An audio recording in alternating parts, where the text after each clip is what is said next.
When you think of Egypt, you likely picture the era of the pharaohs. But in modern Cairo, the language is Arabic, the religion is Islam, and the ancient traditions of the Nile are artifacts of a distant past. How did a civilization that maintained its unique identity for 3,000 years flip its religion, language, and core culture without being wiped out by a single massive cataclysm? The answer starts with the Nile.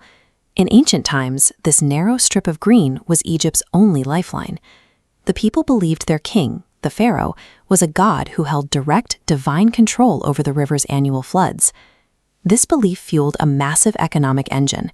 The afterlife industry was a statewide employer of thousands of laborers, architects, and artists, all funded by the agricultural surplus the river provided under the pharaoh's watch. For 3 millennia, Egyptian identity remained stable, because the pharaoh's perceived command over the river kept the economy and the gods alive. The Arab forces that eventually reached Egypt didn't face a thriving empire at its peak.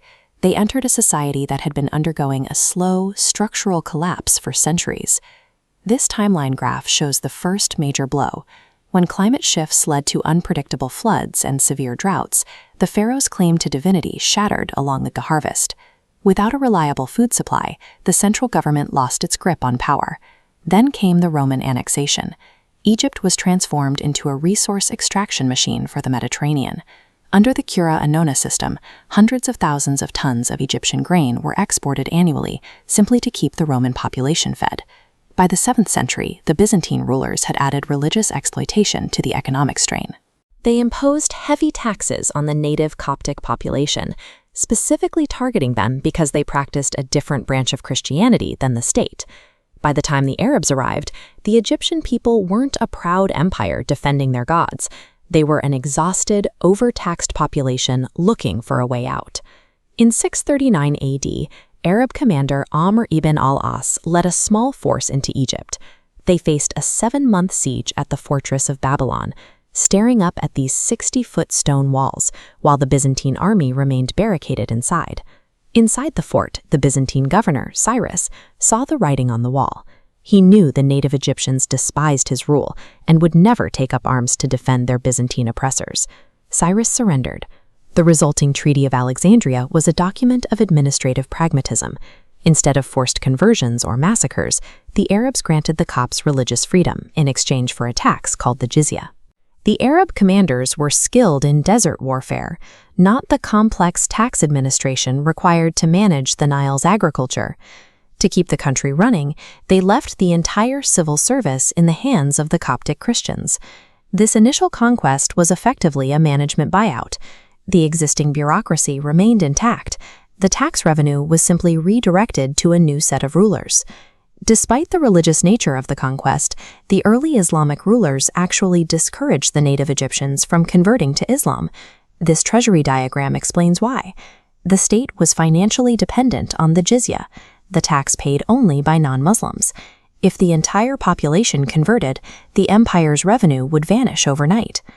The real cultural shift began in the 8th century, when the state mandated Arabic as the official language of government. Anyone who wanted a government job or social status had to abandon the Coptic language just to participate in the new economy.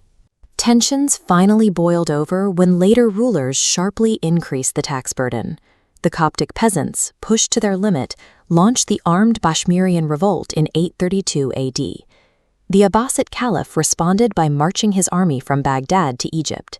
He crushed the rebellion, burned settlements, and enslaved the survivors, permanently ending Coptic military resistance. With the revolt crushed and the economy locked behind an Arabic-speaking bureaucracy, the majority of Egyptians began to convert to Islam as a matter of survival.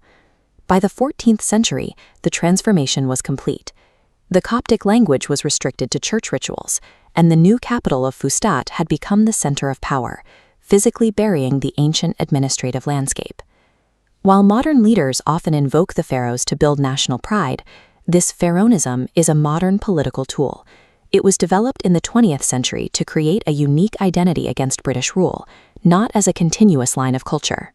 Today's Egypt is the product of centuries of Greek, Roman, Byzantine, and Islamic rule, a living society built on the layers of its long history.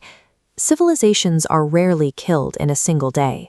They fade when new tax codes, new administrative languages, and new economic ledgers make it impossible for the old way